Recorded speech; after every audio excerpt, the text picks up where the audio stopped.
BSc first year की botany की online classes में पिछले वीडियो में हमने पेपर सेकंड की यूनिट फर्स्ट के अंदर एल्ब्यूगो में अलैंगिक जनन के बारे में पढ़ा था। उसमें अपने पढ़ा था कि एल्ब्यूगो के अंदर अलैंगिक जनन बीजाणुदानी या कोनिडियम के द्वारा होता है। बीजाणुदानी के अंदर चल बीजाणुओं का निर्माण होता है और कोनिडियम के अंदर कोनिडिया का निर्माण होता है। तो बीजाणुदानी से चल बीजाणुओं का निर्माण है जो अनुकूल स्थिति में होता है, यानी कि जब ह्यूमिड कंडीशन होती हैं तब बीजाणुदानी से चल बीजाणुओं का निर्माण होता है। जबकि शुष्क स्थिति में है या प्रतिकूल परिस्थिति में है जो बीजाणुदानी कोनिडियम के रूप में वर्क करती हैं और कोनिडियम डायरेक्टली जर्मिनेट होकर जर्म ट्यूब का निर्माण करता है और नए माइसीलियम के द्वारा नए माइसीलियम का निर्माण कर नए नवोद्भिद को इन्फेक्टेड करता है। आज के इस वीडियो के अंदर अपन एल्ब्यूगो के अंदर लैंगिक जनन या सेक्सुअल रिप्रोडक्शन के बारे में पढ़ेंगे। एल्ब्यूगो के अंदर लैंगिक जनन विषम युग्मकी प्रकार का होता है, अर्थात oogamous टाइप होता है। इसके नर जननांग को पूदानी या एंथीरिडियम तथा मादा जननांग को अंडदानी या ओगोनियम कहते हैं। दोनों जननांग एक दूसरे के पास पास उत्पन्न होते हैं। जननांगों का निर्माण परपोषी उत्तक के अंतराकोशिक अवकाशों में होता है, अर्थात एल्ब्यूगो के अंदर नर तथा मादा जननांगों की उत्पत्ति अंतर्जात या एंडोजीनस होती है। जननांग निर्माण की स्थिति में परपोषी उत्तक में अतिवृद्धि होने लगती है, वह उनके अंग सड़ने और गलने लगते हैं। यानी कहने का मतलब ये है, जो होस्ट टिश्यूज होते हैं उनके अंदर जब जननांगों का निर्माण होता है यानी कि होस्ट टिश्यूज के अंदर जो माइसीलियम होता है वो जब जननांगों का निर्माण करता है तो उसके अंदर अतिवृद्धि या आउटग्रोथ्स बनने लगती है और उन आउटग्रोथ्स के कारण जो होस्ट टिश्यूज होते हैं वो सड़ने गलने लगते हैं। एल्ब्यूगो में भी पाइथियम की तरह पूदानी से पहले अंडदानी का निर्माण होता है। तो अपन शुरुआत करते हैं अंडदानी के निर्माण से। एल्ब्यूगो में अंडदानी का निर्माण पढ़ते हैं तो एल्ब्यूगो का जो माइसीलियम होता है या उसके कवक तंतु की किसी शाखा का शीर्ष भाग कोशिका द्रव्य व केंद्रक के एकत्रित होने के कारण फूलकर गोलाकार हो जाता है। यानी कि जो कवक तंतु से ब्रांच निकलती हैं उसका जो एपिकल पार्ट उसके अंदर या एपिकल पार्ट में जो न्यूक्लियस और साइटोप्लाज्म इकट्ठा या स्टोरेज होने लगता है, जिसके कारण शीर्ष भाग फूलकर गोलाकार हो जाता है और इस फूले हुए भाग में 6 से 12 न्यूक्लियस प्रेजेंट होते हैं, जिसे अपन अंडदानी कहते हैं। अब अंडदानी क्या करती हैं कि अंडदानी के नीचे वाले पार्ट जहाँ से वो जुड़ी रहती है वहाँ पर पट का निर्माण हो जाता है, तो वह शेष कवकजाल से सेपरेट हो जाती है। फिर अंडदानी के अंदर उपस्थित न्यूक्लियस के अंदर समसूत्र विभाजन होते हैं, जिससे अंडदानी में उपस्थित केंद्रकों की संख्या 100 से लेकर 300 तक हो जाती है। जो मैच्योर oogoneum होता है या परिपक्व अंडदानी होता है उसका जीवद्रव्य 2 भागों में विभक्त रहता है। परिधीय हल्के रंग का कोशिका द्रव्य परिद्रव्य या पेरिप्लाज्म कहलाता है, जबकि केंद्रीय गहरे रंग का कोशिका द्रव्य डिम द्रव्य या उप्लाज्म कहलाता है। अब डिम द्रव्य में प्रारंभ में बहुत सारे केंद्रक प्रेजेंट होते हैं, लेकिन इनमें से केवल एक केंद्रक ही सक्रिय रहता है और बाकी सारे केंद्रक हैं जो परिद्रव्य में स्थानांतरित हो जाते हैं और वहाँ पर ये सभी केंद्रक हैं जो नष्ट हो जाते हैं या डीजेनरेट हो जाते हैं। डिम द्रव्य के अंदर उपस्थित केंद्रक जो अंड या मादा युग्मक के रूप में कार्य करता है। नेक्स्ट अपन पढ़ते हैं एल्ब्यूगो के अंदर पूदानी का निर्माण। तो पूदानी का निर्माण है जो अंडदानी के पास ही होता है, यानी कि यह अंडदानी के पास स्थित कवक तंतु के शीर्ष पर विकसित होती हैं। कवक तंतु का शीर्ष भाग कोशिका द्रव्य व केंद्रक के एकत्रित होने के कारण फूलकर गदाकार हो जाता है।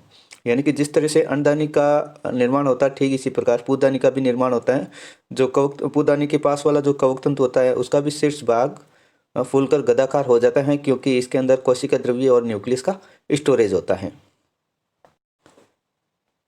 जो पूदानी एक दीर्घित गदाकार और बहुकेंद्रकीय संरचना होती हैं। जब ये मैच्योर हो जाती हैं तो इसमें से एक केंद्रक ही सक्रिय रहता है, बाकी सारे केंद्रक हैं जो डीजेनरेट हो जाते हैं और सक्रिय केंद्रक हैं जो नर युग्मक के रूप में कार्य करता है।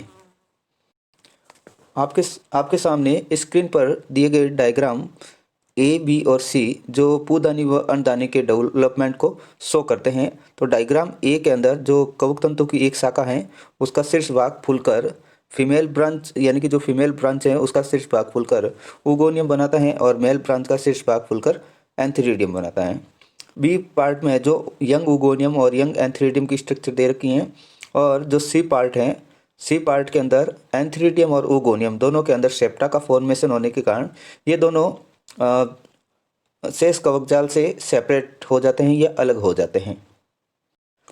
नेक्स्ट अपन पढ़ते हैं निषेचन या फर्टिलाइजेशन। जब अंडदानी और पूदानी मैच्योर हो जाती हैं तो उनके अंदर निषेचन की प्रक्रिया शुरू हो जाती है। तो एल्ब्यूगो के अंदर निषेचन की प्रक्रिया है जो युग्मकदानीय संपर्क या गैमेटेंजियल कॉन्टैक्ट के द्वारा होती हैं।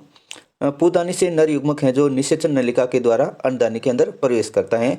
तो पूदानी और अंडदानी के बीच में एक फर्टिलाइजेशन ट्यूब बनती हैं। ये फर्टिलाइजेशन ट्यूब परिद्रव्य को बेहते हुए डिम्ब द्रव्य में प्रवेश करती हैं।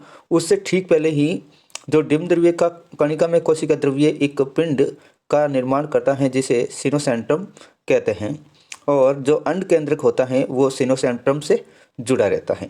यानी कि जो फर्टिलाइजेशन ट्यूब बन जाती हैं, लेकिन फर्टिलाइजेशन ट्यूब उप्लाज्म या डिम्ब द्रव्य में प्रवेश करेगी उससे पहले ही जो डिम्ब द्रव्य का कणिका में कोशिका द्रव्य होता है एक पिंड का निर्माण करता है जिसे सिनोसेंट्रम कहते हैं और इस सिनोसेंट्रम के द्वारा जो अंड केंद्रक जुड़ा रहता है। अब जब निषेचन नलिका परिद्रव्य और डिम्ब द्रव्य को बेहते हुए सिनोसेंट्रम के पास पहुंचती हैं तो सिनोसेंट्रम के पास पहुंचकर वो फट जाती हैं। तो निषेचन नलिका में उपस्थित नर केंद्रक या जिसे अपन नर युग्मक भी कह सकते हैं वो सिनोसेंट्रम के पास स्थित अंड केंद्रक या मादा युग्मक से संलयित होकर ओस्पोर या निषिक्तोंड का निर्माण करता है। यानी कि नर युग्मक और मादा युग्मक दोनों निषेचित होकर ओस्पोर या निषिक्तोंड का निर्माण करते हैं। निषिक्तोंड अपने चारों ओर एक भित्ति का स्त्रावण कर लेता है। अब जब ओस्पोर का निर्माण हो जाता है या फर्टिलाइजेशन हो जाता है तो इसके बाद सिनोसेंट्रम है जो लुप्त हो जाता है। अब जो मैच्योर निषिक्तोंड या ओस्पोर होता है जो डबल लेयर्ड होता है, इसकी आउटर लेयर को एक्साइन कहते हैं और इसकी इनर लेयर को इंटाइन कहते हैं। कभी कभार एल्ब्यूगो की कुछ स्पीशीज के अंदर ओस्पोर है जो 3 लेयर्ड भी होता है। अब जो ओस्पोर का डिप्लॉइड न्यूक्लियस होता है उसके अंदर एक मियोसिस होता है और उसके बाद में बहुत सारे माइटोसिस होते हैं। इस दौरान 32 हैप्लॉइड न्यूक्लियस का फॉर्मेशन होता है। यानी कि जो ओस्पोर का द्विगुणित केंद्रक होता है उसके अंदर फर्स्ट डिवीजन होगा वो मियोसिस होगा, तो 4 हैप्लॉइड न्यूक्लियस बनेंगे और फिर इन चारों हैप्लॉइड न्यूक्लियस के अंदर प्रत्येक के अंदर बहुत सारे माइटोसिस या समसूत्री विभाजन होते हैं जिससे 32 हैप्लॉइड न्यूक्लियस का फॉर्मेशन होता है। अब इसके बाद में पढ़ते हैं निषिक्तोंड का अंकुरण या जर्मिनेशन ऑफ ओस्पोर। तो निषिक्तोंड का अंकुरण या जर्मिनेशन है जो फेवरेबल कंडीशन में होता है। फेवरेबल कंडीशन में क्या होता है कि जो ओस्पोर होते हैं उनमें उपस्थित 32 न्यूक्लियस उनके अंदर वापस अनेक विभाजन होते हैं और विभाजन के बाद में ओस्पोर का जो जीवद्रव्यक होता है वो अनेक खंडों में विभक्त हो जाता है और प्रत्येक खंड कायांतरित होकर एक केंद्र की वृक्काकार या किडनी शेप्ड द्विकशाभिक चल बीजाणु बनाता है।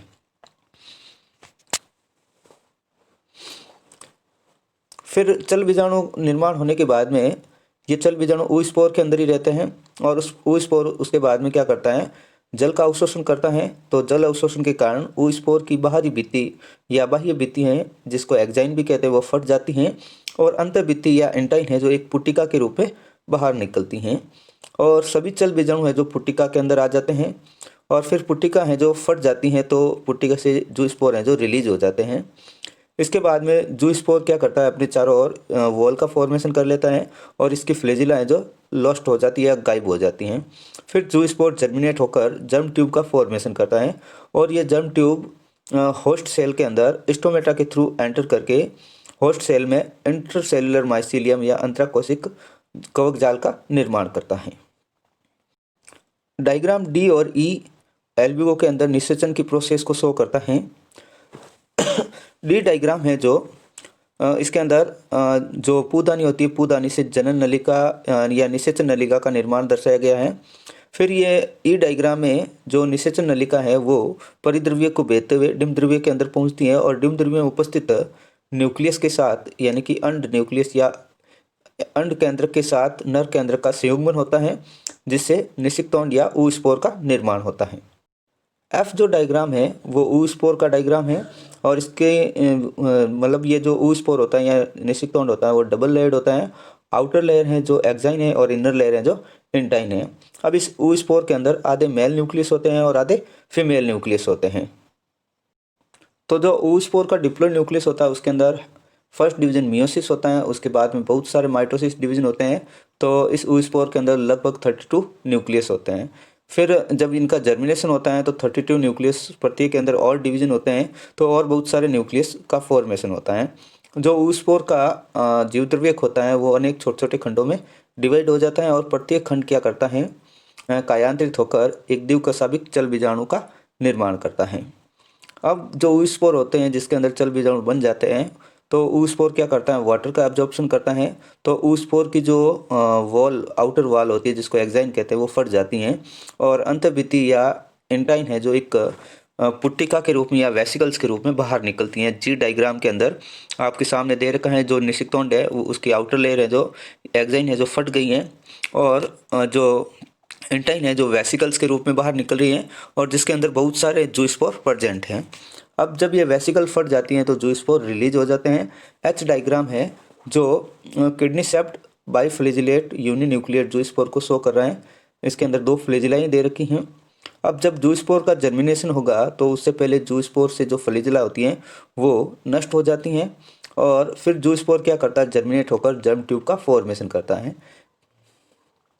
के डायग्राम के अंदर दर्शाया गया है कि जो जूस्पोर था डिफ्लेजिलेटेड जूस्पोर वो जर्मिनेट होकर जर्म ट्यूब का फॉर्मेशन करता है और ये जर्म ट्यूब है जो होस्ट के स्टोमाटा से उनके होस्ट टिश्यूज के अंदर एंटर करके इंटरसेल्युलर माइसीलियम का फॉर्मेशन करता है।